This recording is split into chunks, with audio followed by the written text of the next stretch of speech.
Supercross Live on supercrossonline.com. Kevin Barnett down here on the track walk with Yoshimura Suzuki's Brett Metcalfe. Brett, fourth last week, second, and you also won a heat race. Are you getting better or the bike getting better? Both. You know, they go hand in hand, I think. So, you know, last weekend was a big step up for me. We really improved the Yoshimura Suzuki, and I was able to ride a lot better. And when you get that feeling, then you step your own game up a little bit. So I was able to do that last weekend, and you know, we'll see what we can do for the rest of the season. But I think, you know, hopefully that momentum will carry over, and we'll be strong. You're on a one-man team. It's all about you. Is that an advantage or disadvantage?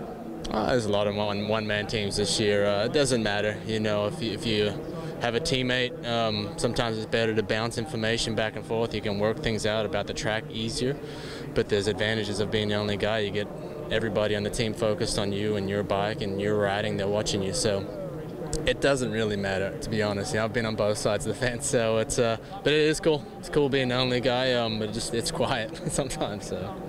Yeah, I see you out here talking to Kevin Windham and Bobby Canary and those guys.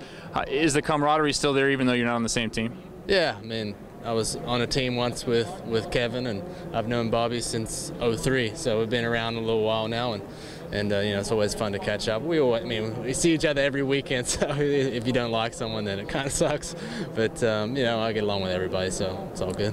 You and I are on the same flight coming in yesterday from LAX, got in about 8:30 at night. Is that your normal schedule, come in on a Friday, or do you normally like to come a little earlier?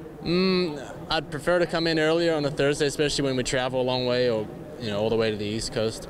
But normally, yeah, I just fly in on Friday. Yesterday we got a little screwed up with our late flight there, but it was a direct flight, so I can't get any better than that, so coming in.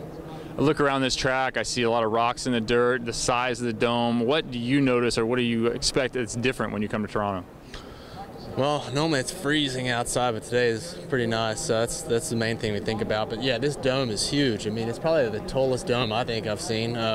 The track layout's huge. This start straight right here, we're going to be hitting fourth gear by the end of that thing. It's the biggest start straight I've ever seen in the Supercross. That's like national right there, so that's going to be exciting. Then the track itself, unfortunately the dirt has a lot of rocks. That's not fun. You know, we'll probably all have to run handguards to protect from broken fingers. Not much fun with that stuff, but you know, the track normally gets a lot of ruts in it. This dirt breaks down a little bit, but the floor-based dirt gets really hard packed, so it's a combination of a lot of wheel spin and then getting into the ruts and stabilizing yourself. But I think the track's going to be pretty good. It looks technical. We've got two good rhythm sections and a big whoop set again tonight, so I think the start will be critical, but I think being fast on this track tonight will overcome a bad start too.